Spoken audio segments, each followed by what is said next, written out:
War Eagle Auburn finally comes out with a win. Strictly Auburn's back with a recap. I'm Jake with Connor. I say we get right to it. So Connor, let's start. Answer the big question we all have. Are we back? Is Auburn back? I'm going to make Auburn fans kind of mad with this, but I don't think so. I think this win was crucial. We had to win this game. If we didn't win this game, I would be very, very mad. This is a must-win game. I don't think we're back, but this is the right step to getting back. What do you think, Jake? I like that. That's a good answer. I think I was going to steer that same answer, but for the sake of Strictly Auburn, we're back. We're back. I mean, the vibe in the stadium yesterday was awesome. I loved that first half. The first half was probably the best this Auburn team has looked all season under Coach Freeze and probably in the last 2 years put together.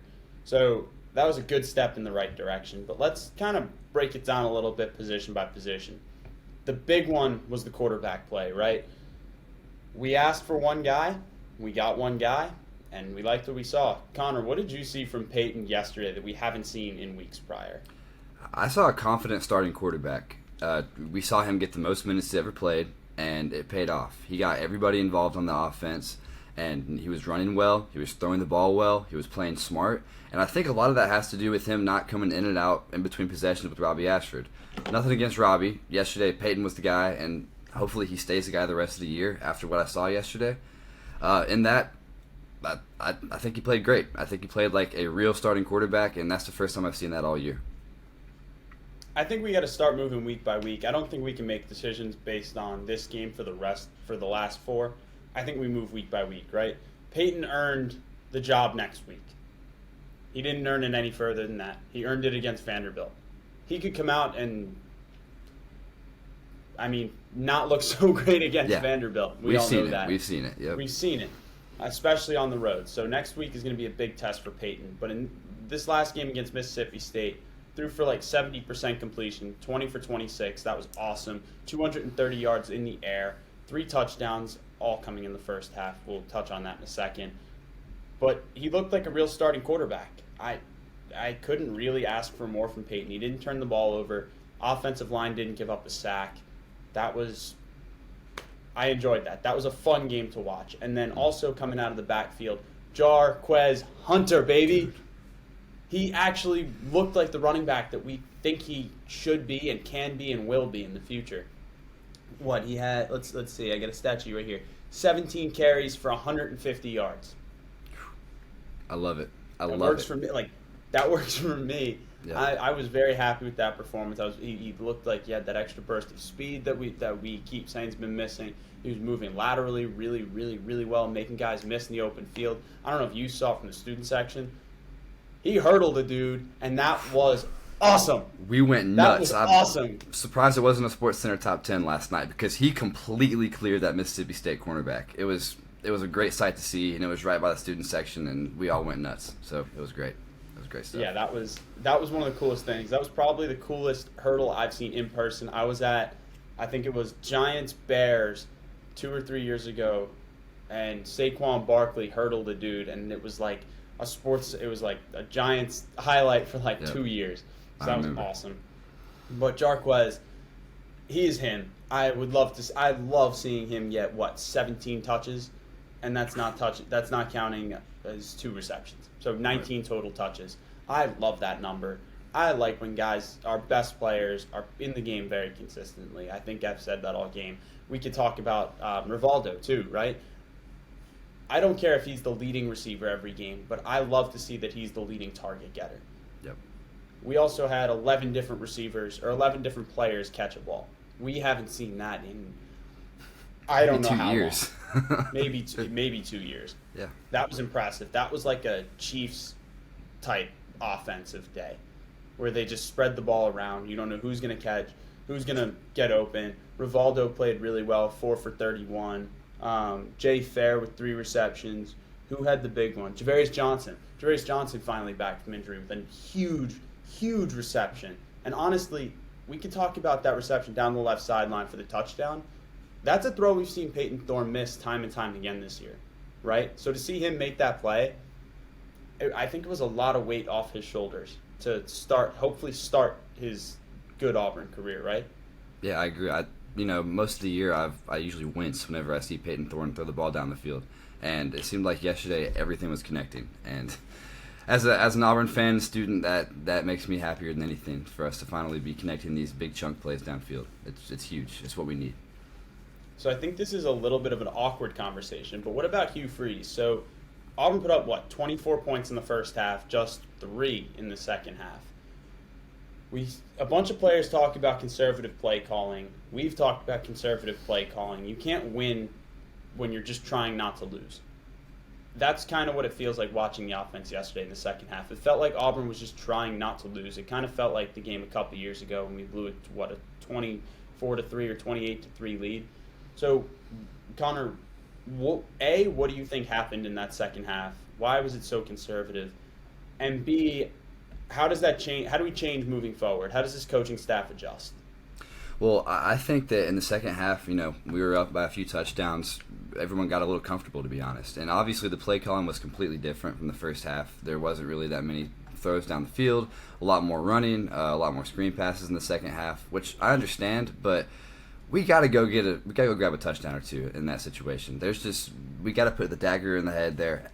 Mississippi State, even for a second there, I thought they were about to come back just because our offense looked so lackluster. I hate that. We played one of the best first halves yesterday against Mississippi State. Offensively, probably the best half all year. And then second half, we just hit a brick wall. I don't want to blame that all on Hugh Freeze. Obviously, the players, the coordinators, and everything, but we got to go grab a touchdown. End of the day. At least one. That's all I have to say about that. Yeah, you got to step on a MFer's throat. Yeah, that's it. Pedal got to stay to the metal. You can't let up in the second half. That second half looked like the rest of this season, right? Defense steps up time and time again, kind of just trusting them. Offense sputters out, 3 and outs, and Oscar Chapman with the bomb leg. He's awesome. By the way, shout out Oscar Chapman, the Aussie. He's awesome, but I'd rather not see him on the field in a game like Mississippi State. I'd rather see Peyton keep pushing the envelope for throws down the field and big plays. I think it's a spark for this offense and a spark for this team moving forward into Vanderbilt. We can talk about the defense a little bit. The defense stepped up again. No sacks, though, so the pass rush wasn't there. I think Zion Puckett, right? Zion Puckett with the interception to kind of close the game out. That was awesome. So what do you got to say about this defense moving forward into the latter parts of 2023 season? I think they look the exact same they have all year. They've been completely consistent. I think the only reason those touchdowns were let up in the second half was because the offense didn't give them enough time to breathe, and they kind of got tired towards the end of the game. They played great. Eugene Asante had a huge game, like usual. He's our defensive MVP almost every week. The trenches, we didn't play where I thought we needed to play like, but our secondary, they were closing out most of the game, and they weren't letting Mike Wright sneak out and run as much as I thought he would. So I think our defense played a great game. They just got a little tired in the second half.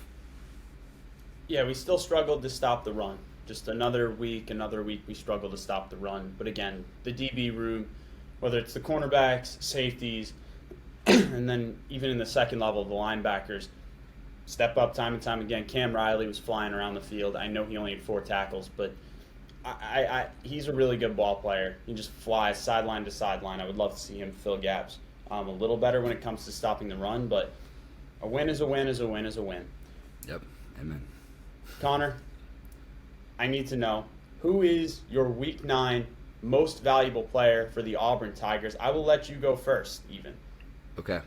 So this is weird coming from me because I've advocated for Holden for a long time, even Robbie playing a full game. But my MVP this week is Peyton Thorne. I think that he played a great game. Even in the second half when we weren't scoring, he was still controlling the game well. He didn't get a lot of opportunities to do much in the second half anyway because of the play calling. But in the first half, I saw him be a stout starting quarterback, which I know I've said it time and time again on the same episode, but it just makes me so happy to see that we have a guy play 4 quarters. Robbie came in, I think, twice for, running plays. Didn't work out. Peyton Thorne was our guy all day long, throwing great passes, completing almost everything he threw. He looked great. And he ran the ball well, too, whenever he had to, which wasn't that many times, which that makes me happy, too. They didn't have to get out of pressure too much. Peyton Thorne is my MVP against Mississippi State. What about you, Jake? Love that. Yeah, you said Peyton Thorne ran the ball effectively. 8 carries, 44 yards. Nice. That's Scrambled great. when he had to, got out of pressure when he had to. Love that. My MVP is a dude who we've wanted to see so much more from this guy at the beginning of the season. Jarquez. Dude, I can't ask more. His pregame fits, he wins for the best pregame fits on this team. He comes in a blazer and no shirt, and he's absolutely shredded. I wish I could walk around like that, and people would look at me. But I can't. So that's why Jarquez is my MVP. 150 yards on the ground. He looked like our best player, like we think he can be and should be and will continue to be into next season if he obviously chooses to stay. But neither here nor there. He's my Week 9 MVP. And he's got to be our best player on the offense moving forward into Vanderbilt, then Arkansas, then Mississippi State. And if we're going to have a chance in the Iron Bowl, it's going to have to be him, Jarquez, having a massive game. And Peyton Thorne's going to have to play that same game like we saw in the first half, 70% completions, throwing the ball deep down the field. Connor, anything else you want to add about Mississippi State? Thoughts on Vanderbilt moving forward, or Arkansas, or Auburn Tiger football in general? I just want this momentum that we have from this game, and just please move it forward. And when we're on the road, please play like this. I know we're playing Vanderbilt next week, and we should take care of them, but I really don't want to see us struggle against Vanderbilt in Nashville. So let's just take this momentum, keep going. We're able to that. I agree. Big week for Auburn next week at Vanderbilt, looking to win back-to-back SEC games for the first time in 2023 under Coach Freeze, then to Arkansas, and then we close out. That just about wraps us up. Go follow us on X at Strictly Auburn. Go check us out on, Spotify, Apple Podcasts, or anywhere else you get your podcast. It's called Strictly Auburn. Or on Eagle Eye TV, which is probably where you're watching right now. Drop a like, comment, subscribe to Eagle Eye TV. Am I missing anything, Connor? War Eagle. War damn Eagle, baby. Let's go.